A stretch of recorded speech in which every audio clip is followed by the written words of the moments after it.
Makes me nervous when people get quiet.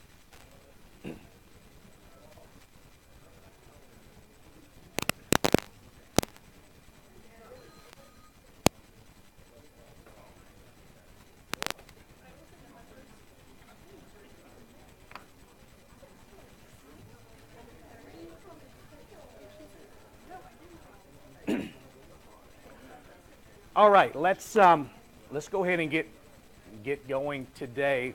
Now, one thing that I wanted to point out to you, we're kind of on the home stretch leading up to finals week. So I wanted to make sure everybody kind of knew what was happening in terms of what's going to be on the final, what's going to be on the bonus exam, that type of thing, because it gets a little bit confusing. We jump around a little bit from here on out. If you go to your Canvas homepage and go to the study guide for the final exam and bonus exam,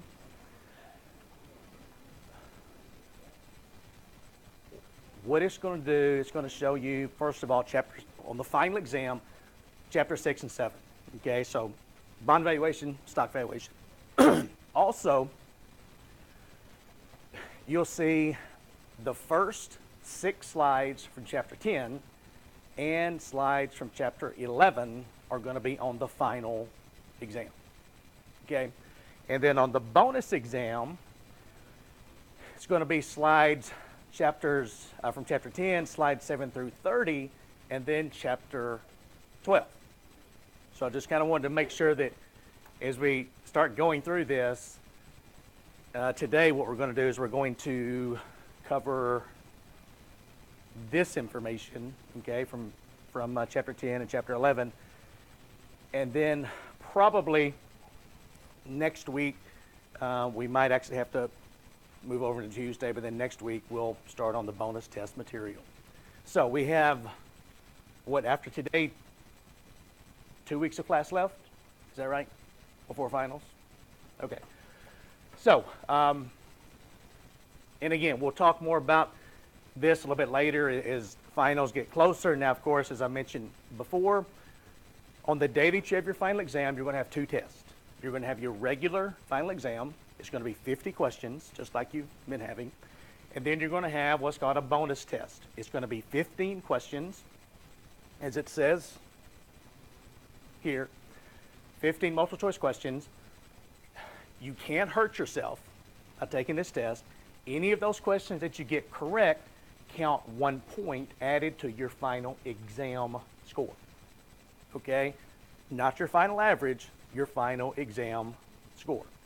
So, for example, if you make a 80 on the final and you make a 12 on the bonus test, then your score is a 92. Okay? 80 plus 12. I know I'm going to get a lot of questions about that. It's not a complicated concept, but I'm going to get a lot of questions about it before the final exam gets here. Also, let me remind you, because I've had a couple people email me and they were really concerned about their average on Canvas because they have missed a quiz or they scored really low on a quiz. So somebody remind you, what have I told you 7 times already about your average score on Canvas? It's not accurate. Okay, thank you very much. So on Canvas, the quizzes and the tests count the same. Okay, they're weighted evenly. On your syllabus, the tests count a lot more than the quizzes. So if you have done really well on the quizzes, your test is probably going to be your score is going to be artificially high. If you've done terrible on the quizzes, your average score is going to be artificially low. Okay? And just to help you, I'll probably send out an email with the formula so you can just plug the numbers in, calculate what do you need to score on the final exam, what do you need to score on the bonus exam to reach a certain grade. Okay? Let's say what else? Scores, final, bonus. Anything else? Are there any questions about anything as we kind of hit the home stretch and I try to keep you motivated?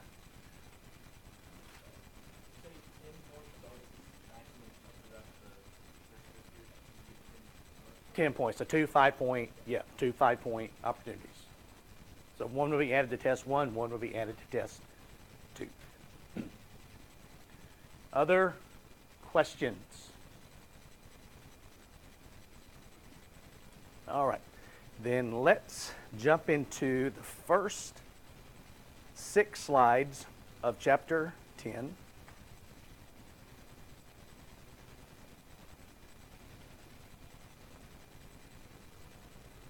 we'll see if I can turn these.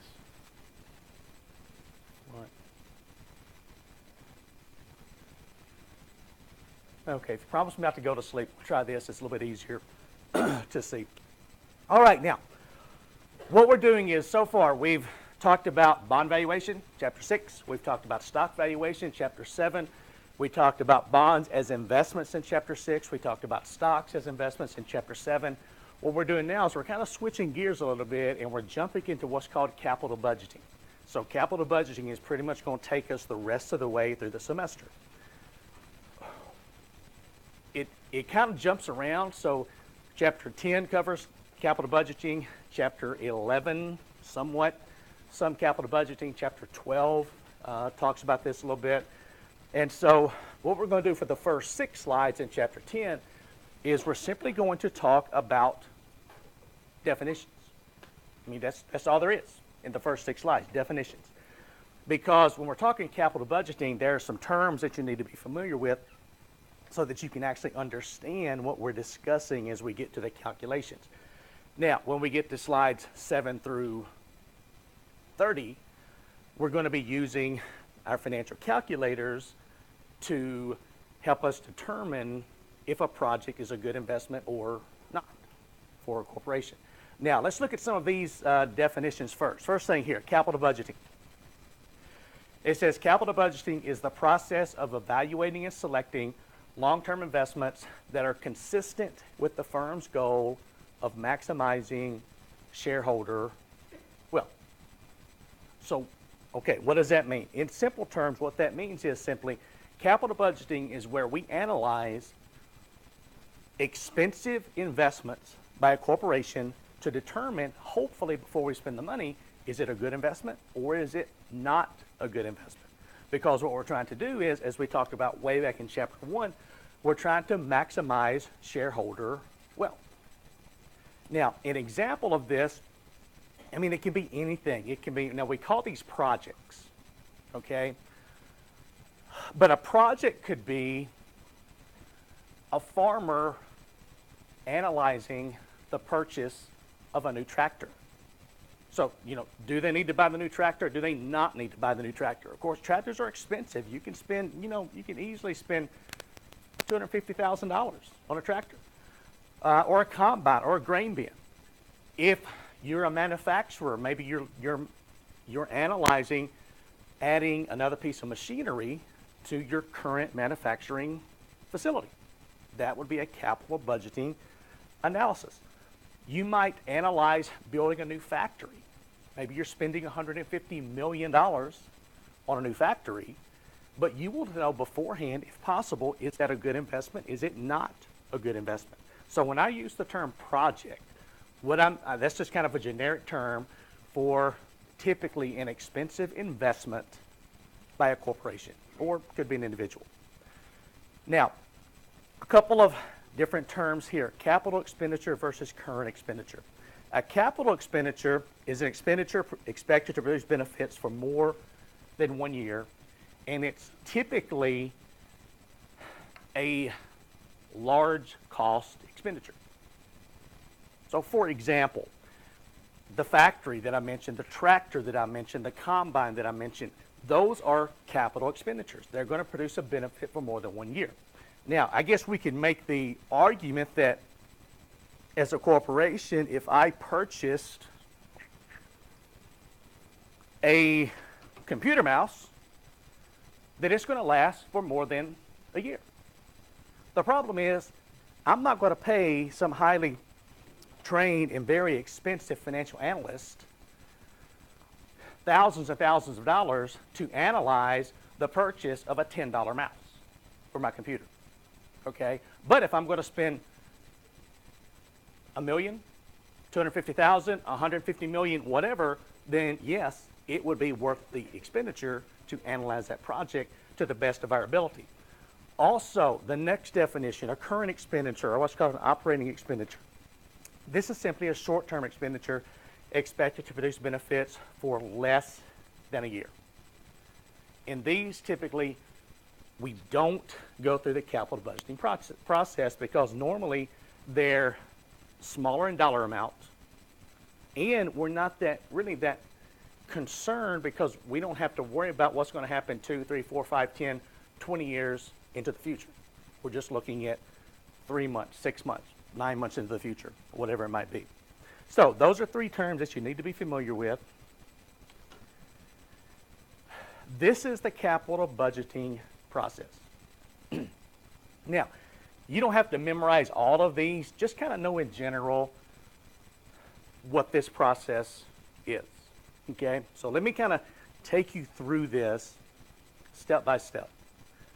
Okay, so let's say that I'm a corporation and I'm thinking about, I'll use the factory. I'm thinking about spending $150 million on a factory.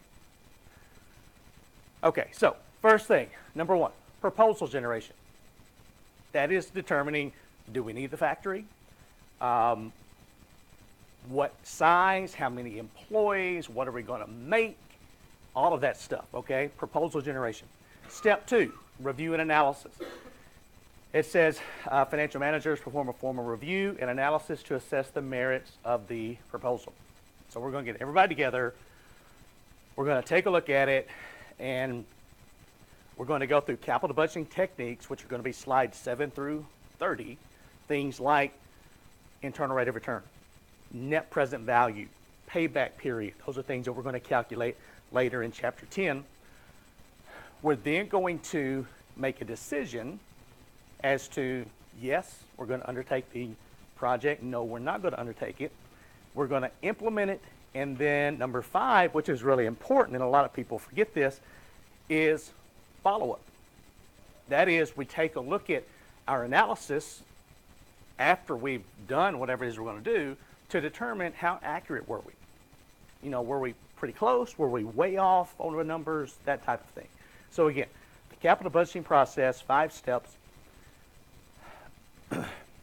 and a couple of some other terms that you need to be familiar with. And this is going to make a big difference when we get in later into chapter 10. That is independent projects versus mutually exclusive projects. So let's take a look at each of these. The first one, independent projects. It says these are projects whose cash flows are independent of each other. What that means is essentially you can choose as many of these projects as meet your minimum criteria. Now again, the definition is important, but whenever we get to the part of chapter 10 where we're making decisions, it's really going to be important as to if the projects are independent or mutually exclusive, because that's going to make a difference as to what you can select. So independent projects, nothing to do with each other. You can choose as many as you want. The second one, and I'll give you examples of these in just a minute, mutually exclusive projects. These are projects that essentially, they do the same thing. So what this means is when it comes to mutually exclusive projects, you can only choose one project if it meets your minimum criteria. Now, for examples of this, let's say, and let's start with mutually exclusive projects. Let's say that you own a warehouse. So it's a really big warehouse, and you need to move things from one end of the warehouse to the other end. And you're looking at a couple of possibilities. One possibility is a conveyor belt system. So the conveyor belt would move stuff from one end of the warehouse to the other end. The other option is you're analyzing the purchase of 10 forklifts. And the forklifts would move stuff from one end of the warehouse to the other end. So the conveyor belt system and the forklifts, they do the same thing. So these would be examples of mutually exclusive projects. If you choose one, you don't need to choose the other. Okay? Now, independent projects might be if you're analyzing the purchase of forklifts and the purchase of a new computer system, new software system for the front office of your warehouse. The forklifts and the accounting software, they don't have anything to do with each other. Okay, they do different things. So those would be examples of independent projects. You could choose one, you could choose both, you could choose neither, depending on if they meet your minimum criteria. And again, we'll get into that a little bit later in the chapter. Okay, couple of other definitions. Unlimited funds versus capital rationing. The first one listed here, unlimited funds. What this means is that a corporation has unlimited money to invest. And if you watch the news and they talk about big corporations, you may think that corporations just have unlimited cash that they can spend on different investments. Well, that's actually not true, because corporations, just like us, have limitations to what they can invest in. Now, typically, a lot of times in the textbook, we assume unlimited funds for investment, but that's not accurate. What's more accurate is something called capital rationing. Capital rationing simply means that a firm has a fixed number of dollars set aside for different investments. And so they have to pick and choose the best way to spend that money. And so that's what we're going to be focusing on as we go through is capital rationing. But I want you to know both of these definitions from chapter 10, unlimited funds versus capital rationing. And then finally, I think slide number 6, the last one in chapter 10 for right now, concerns the accept-reject approach versus a ranking approach. This is pretty self-explanatory. What this simply means is, the first one, if you're considering different projects as a corporation, you're either going to accept the project or you're going to reject it. There's no middle ground when it comes to these different projects. The other approach is what's called the ranking approach. And again, the name tells you what it is. It simply means you're going to rank the projects from best to worst using some kind of predefined measure. So it could be the rate of return for the specific project. So you're going to rank the best one, how much does it cost? The second best one, how much does it cost? The third best one, how much does it cost? And essentially that's going to come into play, and that's going to go back to the capital rationing part that we just talked about, and that's going to help you determine how much can you spend as a corporation during a specific time frame, which is normally a year. Okay, so these are just a lot of different definitions from chapter 10 that you need to know before we actually get into the calculations. Now you'll notice in slide number 7, which we'll come back to later, this is going to be on your bonus test. This is where we're going to get into the capital budgeting techniques. Okay, so we'll come back and hit this a little bit later, probably start that sometime next week. All right, so before we move on to chapter 11, are there any questions about just the definitions from chapter 10? Pretty straightforward, pretty simple, no calculations. All right, and let me bring up chapter 11.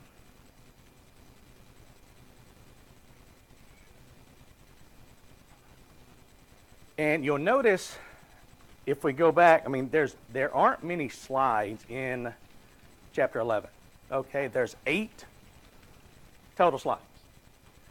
So the first 6 slides in chapter 10, and then the 8 slides in chapter 11, that finishes off everything for your final exam. Then we're going to move forward to the bonus test material. So as we take a look at this, chapter 11, what we're going to do again is we're talking about more definitions. Okay, so we're kind of finishing off the final exam material with just a lot of terminology. Okay, so when it comes to, like I said, chapter 11, capital budgeting, cash flows, we've talked about cash flows all semester. And I've said that cash flows are king when it comes to finance. If an investment doesn't create a positive cash flow, we don't want that investment. I mean, it's basically that simple. So in this case, what we're trying to determine is what's called the relevant cash flows. And the definition of the relevant cash flows, it says it is the incremental cash outflow and the resulting inflows associated with a capital expenditure. So in simple terms, what that means is we want to know how much a project costs, and we want to know, once we spend the money, what is it going to bring in terms of cash flows. And again, it doesn't matter. It can be the tractor, it can be the grain bin. If you own a lawn service, it could be a new zero-turn mower. I mean, it could be just about anything, but we want to know what's it cost. That's called the initial investment. And then what are the operating cash inflows. And we can see a term here, it's called the incremental cash flows. These are the additional cash flows. This is if we have something called a replacement project. There's two major types, and we'll see that in just a minute. Either an expansion, which means we're buying something additional, a new piece of machinery, a new mower, a new tractor to add to our current fleet of tractors, or a replacement project. The replacement project is a little more difficult to analyze because what that means is you're determining, first of all, let's say a new tractor, okay? We'd have to analyze what cash flows does the old tractor create. And sometimes that's kind of difficult to do, but we have to try to figure that out. Then we have to analyze what cash flows would the new tractor create. And what's important to us is, hopefully, if we purchase a new tractor, it's going to be faster, it's going to be more efficient, it's going to be more, use less diesel, it's going to create more cash flow for us than the old tractor. And so that's what we're looking for, is the additional cash created by the new piece of machinery. Otherwise, why would we purchase a new piece of machinery if the old one does just fine? Other than possibly for tax reasons. Okay, sometimes accountants will have businesses purchase assets towards the end of the tax year simply to minimize their tax burden, but that has really nothing to do with efficiency and cash flows. Okay, so these are a couple of definitions you need to be familiar with, and these are the three different cash flows related to a capital budgeting project. Okay, so the first one listed here, the initial investment. This is the relevant cash outflow for a proposed project at time period 0. So this is essentially how much are we spending today on this particular project. And this is going to be a negative, it's a negative sign. This is going to be a negative cash flow. This is a cash outflow. Okay, so once we've spent the money, then hopefully, once we put this asset into place, it's going to start producing something for us. And it's going to produce what's called operating cash inflows. So this says this is the incremental after-tax cash inflows resulting from implementation of a project during its life. So we bought the piece of machinery, now we're using it, and it's producing stuff for us. And then we can sell that stuff. and it produces positive, hopefully positive cash flows. Now, what I have here is these can either be positive or sometimes they're negative, and I'll explain this in just a minute, okay, how they can be negative. But hopefully they're positive. And then number 3 is what's called a terminal cash flow. Now, keep in mind, as it says at the bottom of the screen, not all projects have terminal cash flows. But this says this is the after-tax non-operating cash flow occurring in the final year of a project. It is usually attributable to liquidation of the project, and it can be positive or negative. So let me give you an example of a terminal cash flow. This is, let's see, what example do I want to use? I'll use an oil drilling operation. Now this kind of shows you how difficult capital budgets can be. Let's say you're an oil company, you're looking at lots of different ground to drill an oil well. You finally settled on a location where you think there's a lot of oil. So you have to determine, first of all, the initial investment. What's it going to cost us to acquire the ground, to get everything in place, and to dig the well, and to get everything ready to pump oil? Okay, so that could be kind of tough to estimate, and that's happening right now. Then we have to determine, once we start pumping oil, how much oil is this location going to create? Is it going to create 1,000 barrels, 10,000 barrels, 10 million barrels? Is it going to pump oil for the next 2 years, 5 years, 10 years, 20 years? Again, a lot of capital budgeting, it seems kind of scientific, but a lot of it is simply guessing. Because we're not really sure how long this oil field is going to produce. But we're trying to figure that out here. Number 2, operating cash inflows. And then number 3, the terminal cash flow. So this is the last year of operation. Now, if you're an oil company and you've got an oil drilling operation going on somewhere, when the well runs dry, you just can't pick up and leave. You have a lot of work to do to clean up the location where you've been drilling oil for the last 5, 10, 15 years. And that's going to cost a lot of money, okay? We call that refurbishment. So you've got to refurbish the land. You have to bring in new dirt. You may spend literally tens of millions of dollars refurbishing the drilling site. And that is a cash flow. Now that's going to be a negative cash flow. So you can see how difficult this can be to estimate, because not only do we have to estimate what is it going to cost, we have to estimate what is it going to bring in for us in terms of positive cash flows, and then we have to estimate what is it going to cost us to close up shop when we're finished. Now, one little bit easier might be the tractor example that I gave. For a tractor, we can pretty much estimate the initial cost.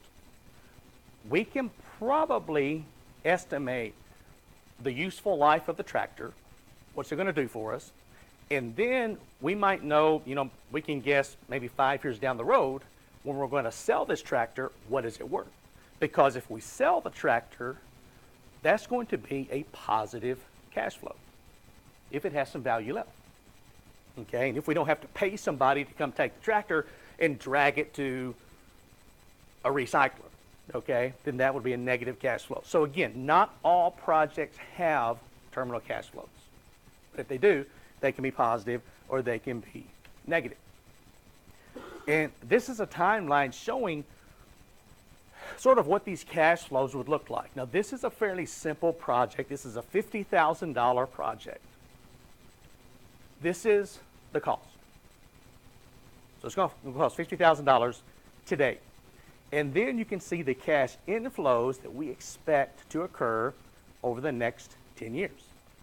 So the first year, once we buy this asset, whatever it is, for $50,000, it's going to bring in $4,000 positive cash flow. The second year, $5,000. The third year, $6,000. And you can see through year 10. And then also notice that in year 10, apparently we can sell this asset for $25,000. So that means that the total cash flow in year 10 is going to be the 25 plus the $35,000. So I want you to make a note somewhere in your notes that if you have a terminal cash flow, it is either added or subtracted from the last year's operating cash flow. Okay, so let me say that again. If you have a terminal cash flow, it is either added to, if it's a positive cash flow like we have here, or subtracted from, if it's a negative cash flow, the last year's operating cash flow.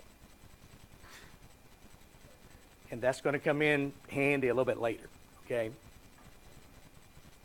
So I'll say that one more time. If you have a terminal cash flow, it's either added to or subtracted from the last year's operating cash flow.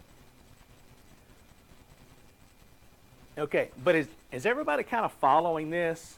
Pretty straightforward, pretty simple.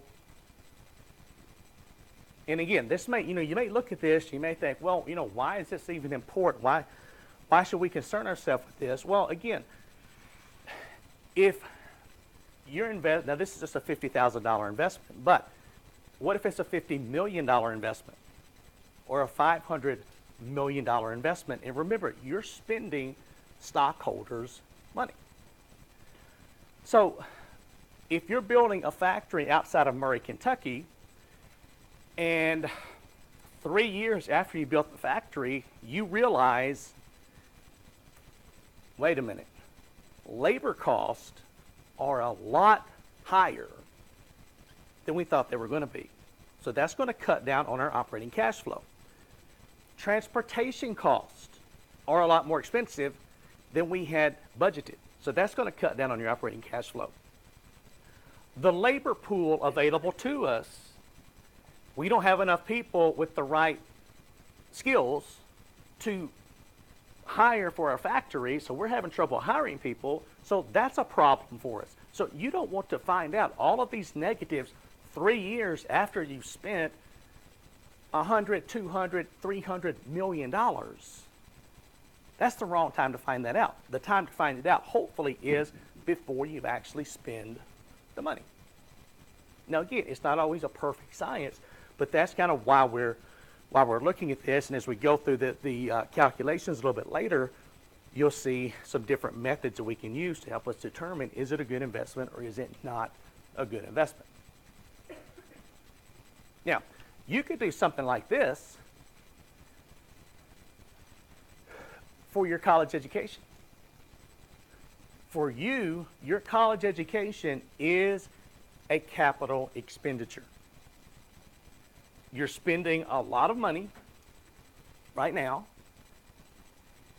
to hopefully over the next 20, 30, 40 years realize a larger positive cash inflow because of your increased education.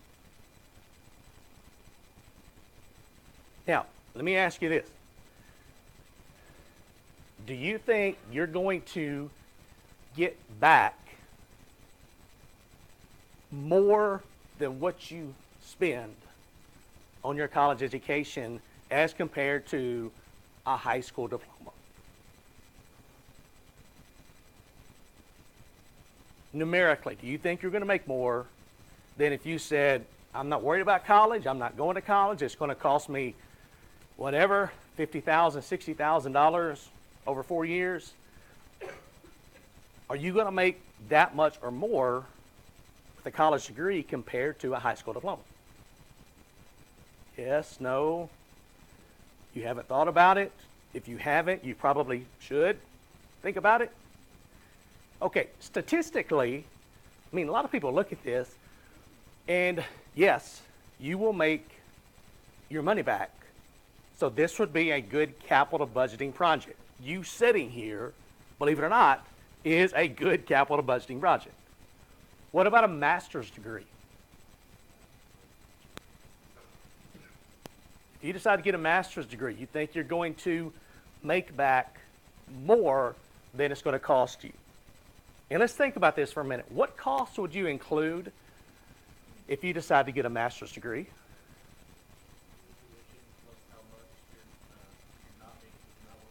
Okay, excellent. One is going to be, what does it cost? So tuition. What about food? If you get a master's degree, you're going to have to eat, right? That's exactly right. Okay, so food, and we'll look at this in a minute.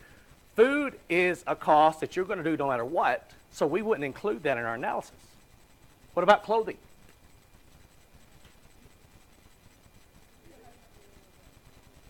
Okay, you're going to have it anyway, but would clothing, if let's say you're in a professional position, would the clothing that you need cost more than what you need to go to college? Probably a little bit, okay? I mean, I'm looking around, I'm seeing a lot of shorts and t-shirts and flip-flops, okay? I mean, you may need, some suits, some ties, some whatever, so you might want to factor in a little additional clothing money. But also what you're giving up. And this is one thing, a lot of students come to me and they say, hey, I don't know what to do. Some people tell me to go to work after I graduate, get some experience, and then come back and get my master's degree.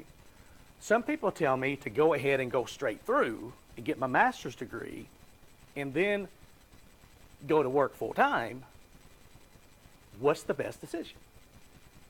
Well, my answer is it's usually the same, but it starts out with it depends. And this is what I tell people, and some of you already come and talk to me about this. Others, you might want to later, but this is what I'm going to tell you. If you're graduating with a bachelor's degree and you have a dream job waiting on you, the job that you have thought about forever, you're going to be making good money, you're going to get a lot of great experience, and it's just something you can't pass up, and possibly this employer will help pay for a master's degree a little bit later, you need to take the job, okay? But if let's say that you're having trouble finding a job, and the only job you can find is minimum wage, or right above minimum wage, and it's doing something completely away from your field of interest, you're not going to get really any practical experience, then you might want to think about going ahead and getting your master's degree, because by the time you finish, maybe a job that you want will be available, because you're not really giving up a lot if you're giving up minimum wage. But if you're giving up a $50,000, $60,000, $70,000 per year job to get a master's degree, then the cost of getting that degree suddenly goes up. So again, that's kind of what I base this on. There's no right or wrong answer. It's just basically, what are you giving up to get that master's degree? What about, let's take it further, what about a doctorate degree? Will that pay for itself? Because if you got a doctorate degree, that means you're not working for 2, 3, 4 years with a master's degree. So the opportunity cost keeps increasing at that point. And at that point, you can look at two things. You can look at the numbers, the dollars, but you can also look at the quality of life issue. And it really depends on, what are you going to get your doctorate degree in? If you're going to get your doctorate degree in some area that the starting salary at a university, if you can even get a job, is $40,000 per year, you may want to think about it. Because there's nothing wrong with that. And you're doing what you love, but I see people, they'll graduate from a private university with a degree, and now, before I say this, I'm not trying to hurt anybody's feelings. I'm not being insensitive. And if you think I'm being insensitive, welcome to the real world. Okay? That's just how it is. But I see people that'll graduate from a private university, they've got a 4-year degree in, I'm just making this up, but 16th century European art. Nothing wrong with 16th century European art. But what kind of job can you get with that degree walking out of school with in excess of $100,000 of student loans that paid for your 4 years at that private school to learn about 16th century European art? It's a realistic question.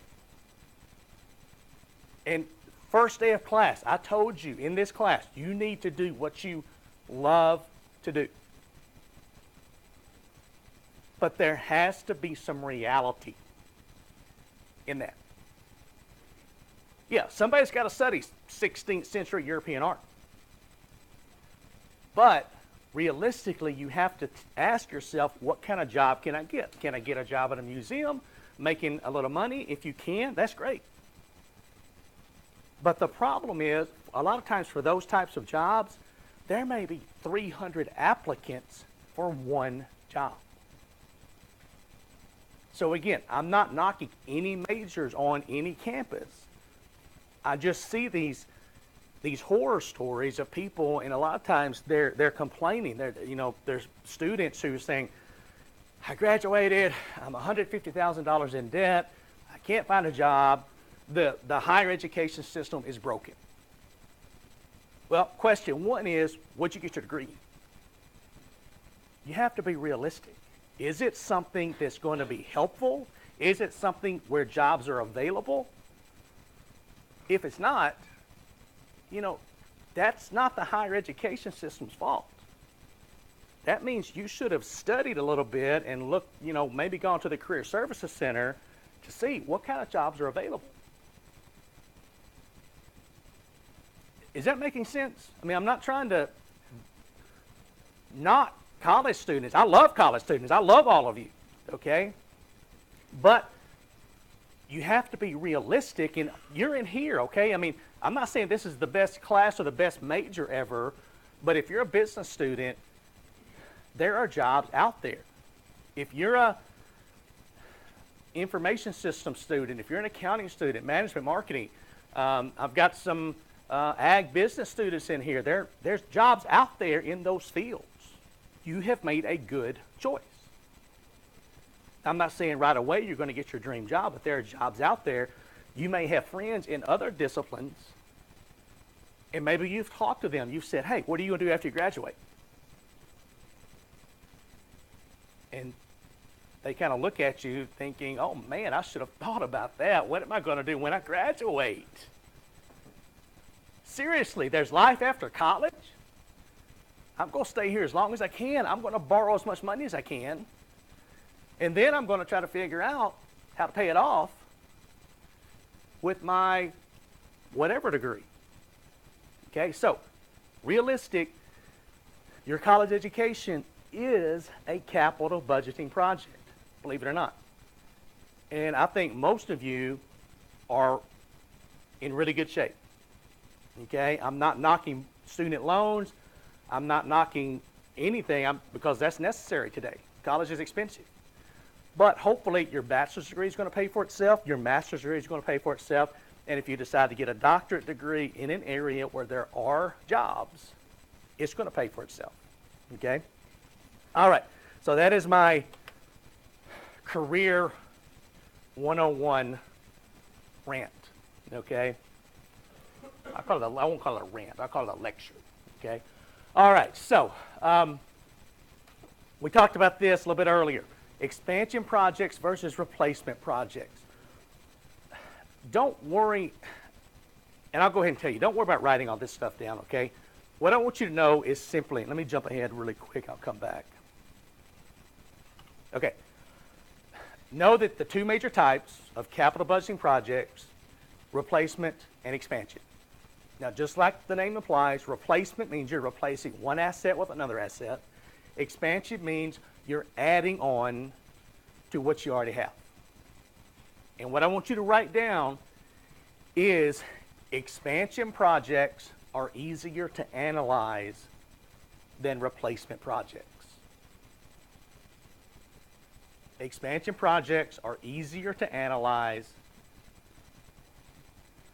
What did I say? Yeah, expansion projects are easier to analyze than replacement projects.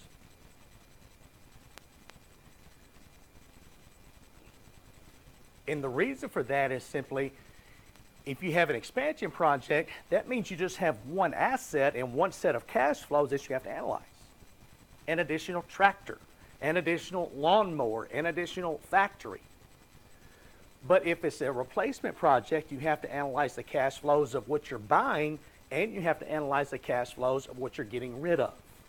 And it gets a lot more complicated. Okay, so that's why expansion projects are easier to analyze than replacement projects. All right, so here are some, let's see, I think we can skip past this actually. Yeah, I'm going to skip past this. Okay, couple of items here, a couple of terms. And I'll go back to my example that I was just talking about here.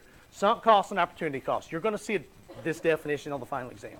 Okay, so you need to know what these are. Sunk costs are cash outlays that have already been made, and therefore, and the important part is underlined here, have no effect on your decision.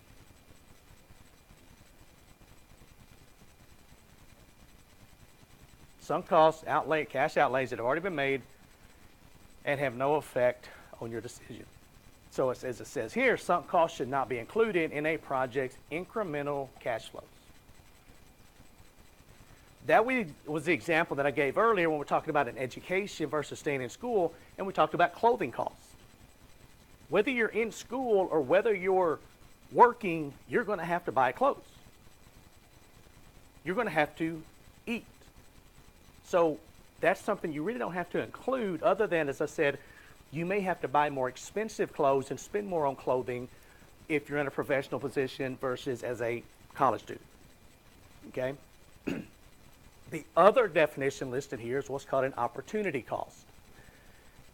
It says opportunity costs are cash flows that could be realized from the best alternative use of an owned asset. These do affect your decision.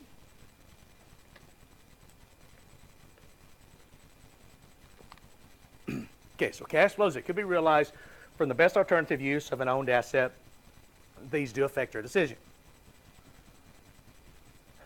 An example of an opportunity cost was mentioned over here because I asked you, I said, what are the costs associated with getting a master's degree?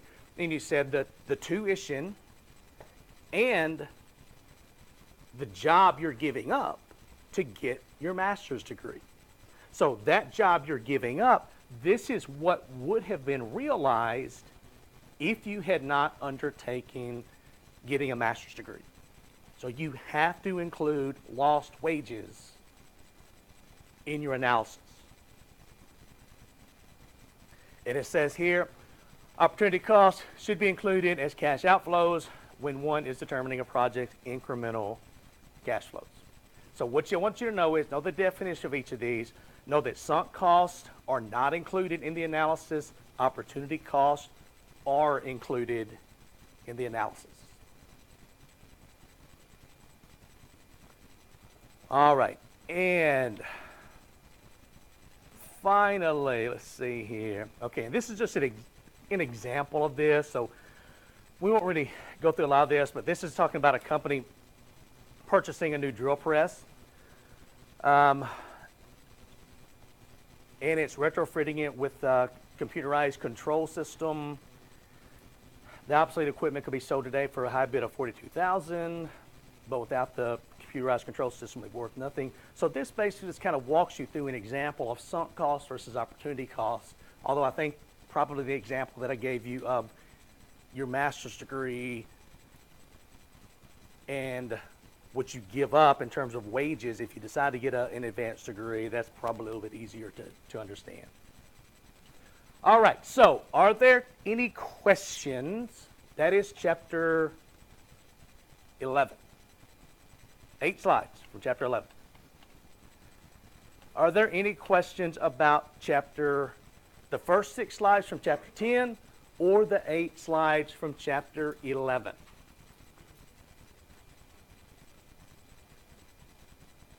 All right.